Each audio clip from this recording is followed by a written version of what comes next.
15 अगस्त 2020 India के सभी लोग इंडिपेंडेंस डे सेलिब्रेट कर रहे थे। कश्मीर से कन्याकुमारी तक देश भर में विभिन्न कार्यक्रम आयोजित किए जा रहे हैं। इस मौके आजादी को सलाम करते हुए भारत माता की जय बोलेगा।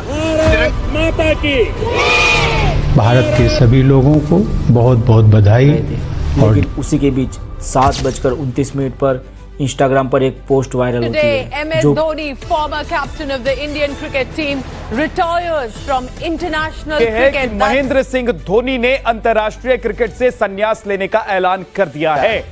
और इस वक्त एक बड़ी खबर आ रही है, आपको बता दें कि महेंद्र सिंह धोनी ने संन्यास का ऐलान कर दिया है। इस वक्त जो पोस्ट कुछ ही मिनटों में अफरा तफरी मचा देती है और सभी इंडियंस की इंडिपेंडेंस डे की खुशी गम में बदल जाती है। तो चलो इस स्टोरी को शुरुआत से देखा जाए कि 2020 में ऐसा क्या हुआ था जिसकी वजह से इंडिपेंडेंस डे गम में बदल गया। बात है 5 जून 2019 की, जब भारत अपने वर्ल्ड कप का पहला मैच खेलने के लिए वेस्ट इंडीज गई हुई थी। इंडिया वर्सेस साउथ अफ्रीका का मैच इंडिया के लिए शुरुआती मैच था। रोहित शर्मा की जबरदस्त सेंचुरी ने इंडिया की पारी को बहुत जबरदस्त स्टार्ट दिया और इंडिया 6 विकेट से इस मैच को जीतकर वर्ल्ड कप की शुरुआत करती है। इसके बाद दूसरी मैच खेलने के लिए इंडिया पहुंच जाती है लंदन और लंदन के अंदर इंडिया वर्सेस ऑस्ट्रेलिया मैच खेली गई। सबको लगता था कि ये मैच टक्कर का होगा, लेकिन इंडिया ने आसानी से 36 रन से ये मैच जीत लिया। और इंडिया के लिए खुशी की बात ये थी कि इंडिया का कैप्टन जो है वो फॉर्म में आ चुका था। विराट कोहली के 82 रन की पारी और शिखर धवन की 117 रन की पारी, इस पारी से इंडिया मैच आसानी से जीत जाता है। फिर उसके बाद इंडिया और न्यूजीलैंड की मैच में पानी फिर जाता है और मैच को एबेंडेड कर दिया जाता है। लेकिन उसके बाद भी इंडिया रुकी नहीं थी। इंडिया पाकिस्तान को 89 रन से करारी हार देती है और फिर से इंडिया पहुंच जाती है वेस्ट इंडीज अपने चौथे मुकाबले के लिए, जहां पर इंडिया वर्सेस अफगानिस्तान मैच खेली गई। इंडिया इस मैच में भी अच्छे से डोमिनेट कर रही थी और इस मैच को भी इंडिया ने 11 रन से जीत लिया। उसके बाद इंडिया कहीं नहीं रुकती, चाहे वेस्ट इंडीज की टीम हो चाहे श्रीलंका की। इंडिया डोमिनेट करती हुई सबको हरा के आगे निकल जाती है। लेकिन सिर्फ उस पूरे टूर्नामेंट के नॉकआउट से पहले इंडिया सिर्फ एक ही मैच हारती है, इंडिया वर्सेस इंग्लैंड की मैच, जिसमें इंग्लैंड इंडिया को 31 रन से हरा देती है। लेकिन फिर भी इंडिया को इतना फर्क नहीं पड़ा था क्योंकि इंडिया ऑलरेडी सेमीफाइनल में पहुंच चुकी थी। इंडिया के डोमिनेशन को देखते हुए सबको यही लगता था कि इंडिया आसानी से इस वर्ल्ड कप को अपने नाम कर लेगी। लेकिन कुदरत का एक नियम रहा है, अगर दिन निकलता है तो रात भी जरूर आती है। मैनचेस्टर का स्टेडियम बिल्कुल तैयार था इंडिया वर्सेस न्यूजीलैंड उस सेमीफाइनल को होस्ट करने के लिए। 9 जुलाई 2019 को इस मैच का टॉस किया जाता है, जिसमें न्यूजीलैंड इस टॉस को जीत के पहले बैटिंग करने का फैसला लेती है। कहीं ना कहीं ये फैसला आगे जाके भारत के लिए एक मुसीबत बनने वाला था। लेकिन उसके बाद भी भारत इस मैच में डोमिनेट करती हुई नजर आ रही थी। स्विंग के किंग कहे जाने वाले भुवनेश्वर कुमार और जसप्रीत बुमराह ने न्यूजीलैंड को 2.5 ओवर तक खाता भी नहीं खोलने दिया। 3 ओवर की समाप्ति पर न्यूजीलैंड का स्कोर सिर्फ 1 रन ही था। इंडिया के बॉलर लगातार अच्छी बॉलिंग कर रहे थे और चौथी ओवर में आते हैं जसप्रीत बुमराह, जो इंडिया को पहली विकेट दिलाते हैं। भारत की बॉलिंग उस मैच में काफी शानदार थी। 45 ओवर के बाद न्यूजीलैंड 5 विकेट खो चुकी थी और 209 रन बना चुकी थी। और जैसा मैंने कहा था कि अगर दिन का उजाला छाया है तो रात का अंधेरा भी आएगा। इस मैच में वैसे तो पहले से ही बादल मंडरा रहे थे, लेकिन बरसते हैं 46 ओवर के बाद और बारिश इतनी तेज हो गई कि इस मैच को रिजर्व डे पे डाल दिया गया। और अगले दिन जब ये मैच शुरू होने वाला था तब बारिश वाली पिच पे बैटिंग करना मतलब बहुत मुश्किल था। न्यूजीलैंड की बल्लेबाजी तो खत्म होने ही वाली थी क्योंकि न्यूजीलैंड ने पहले ही 46 ओवर की बैटिंग कर ली थी और उनको सिर्फ 4 ही ओवर बैटिंग करनी थी। न्यूजीलैंड अपनी पहली बैटिंग पूरी करती है और 240 रन का टारगेट भारत को देती है। लेकिन किसे पता था कि भारत की बैटिंग की शुरुआत इतनी बुरी होगी। ट्रेंट बोल्ट और मैट हेनरी ने रोहित शर्मा, विराट कोहली और केएल राहुल की विकेट लेके टॉप ऑर्डर की कमर तोड़ दी। 3.1 ओवर में भारत का स्कोर 5 रन पे 3 विकेट हो चुका था और अब भारत 5 नंबर पर एक ऐसे बल्लेबाज का इंतजार कर रहे थे जो रन भी बनाए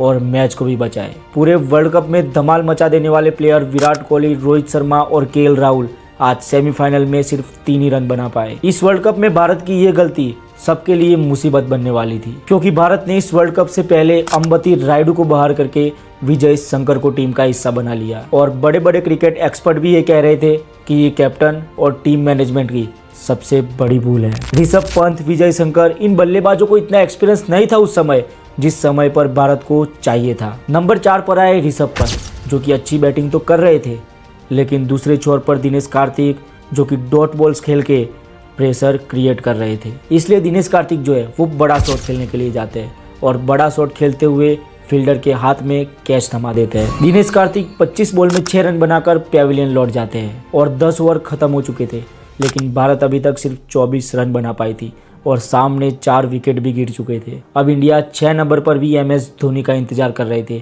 क्योंकि MS धोनी ने ऐसी सिचुएशन में से कई बार इंडिया को बाहर निकाला था। लेकिन उस समय भारत फिर से एक सबसे बड़ी भूल करता है, जो कि 6 नंबर पर MS धोनी को ना बेच के हार्दिक पांड्या को भेजता है। पूरा भारत यहाँ पे शॉक हो गया और बहुत बड़े बड़े क्रिकेटर्स जो कि लेजेंड्स है वो भी ये कह रहे थे कि धोनी को ऊपर भेजना चाहिए था। हमारे टीम इंडिया के पास सबसे एक्सपीरियंस बैट्समैन था, लेकिन वही सबसे नीचे आ रहा था। खैर, हार्दिक और ऋषभ पंत के बीच में काफ़ी अच्छी पार्टनरशिप चल रही थी, जहाँ पे भारत को 180 बॉल में 170 रन चाहिए थे। लेकिन ऋषभ पंत एक बड़ा शॉट मारने के लिए जाते हैं और फील्डर के हाथ में अपना कैच थमा देते हैं और मिचेल सेंटनर का शिकार बन जाते हैं। 22.5 ओवर में भारत के 71 रन पे 5 विकेट गिर चुके थे। पूरा भारत अभी भी जीत की आस में था, क्योंकि अब एंट्री होने वाली थी महेंद्र सिंह धोनी की। जब ऐसी परिस्थिति में महेंद्र सिंह धोनी बैटिंग करने के लिए आते हैं तो वहां से भारत इजीली मैच जीत जाता है। इसलिए पूरे भारत की उम्मीद सिर्फ MS धोनी पे ही थी। लेकिन क्या MS धोनी को 7 नंबर पर भेजना ये सही फैसला था? लेकिन फिर भी MS धोनी ने वही किया जो वो पहले से करते आ रहे थे।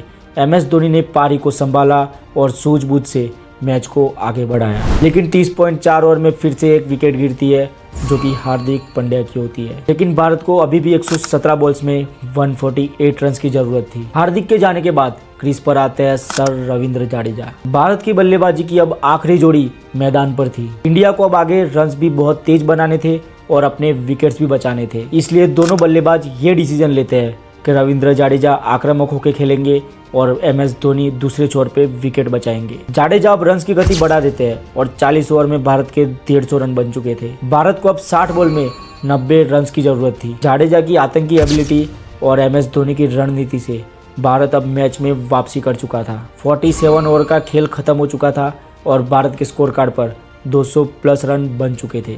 47.5 बॉल्स पे जडेजा एक शॉट खेलते हैं और इसी शॉट के चलते वो आउट हो जाते हैं। अब इस मैच में धोनी अकेले रह चुके थे और भारत के पास कोई भी बल्लेबाज नहीं था जो कि धोनी का साथ दे सके। अब बॉलर्स क्रीज पर आ रहे थे। अब भारत को 12 बॉल में 31 रन की जरूरत थी। 49 ओवर की पहली बॉल पे MS धोनी एक लंबा 6 लगाते हैं और भारत को फिर से मैच में वापसी करवाते हैं। अब 10 बॉल में 25 रन भारत को जीत के लिए चाहिए थे। बॉलर ने धोनी को लेग स्टंप पर एक धीमी गति की बाउंसर दे दी और धोनी के हाथ पे बॉल लगकर वो बॉल मैदान के अंदर ही रह गया। धोनी ने आराम से 1 रन तो पूरा कर लिया, लेकिन फिर वो दूसरे रन पर चले गए, क्योंकि धोनी भुवनेश्वर कुमार को स्ट्राइक नहीं दे सकते थे। बॉल सीधा फील्डर के हाथ में जाती है और फील्डर वो बॉल थ्रो कर देता है और भारत का साथ उसी समय किस्मत छोड़ देती है। फील्डर का वो थ्रो धोनी के क्रीज पर पहुंचने से पहले ही विकेट तक पहुंच जाता है। डायरेक्ट हिट लगने की वजह से धोनी दोनों क्रीज के बीच में ही रह गए और भारत ये मुकाबला 18 रन से हार जाता है। कुछ न्यू क्रिकेट फैंस ये कह रहे थे कि हम ये मैच धोनी की वजह से आ रहे हैं, लेकिन जो लेजेंड्स थे, जो क्रिकेट की पहचान रखते थे, जो बड़े बड़े क्रिकेटर्स थे, वो ये कह रहे थे कि धोनी को 4, 5 या 6 नंबर पर आना चाहिए था। लेकिन ये जो न्यू क्रिकेट फैंस है ना,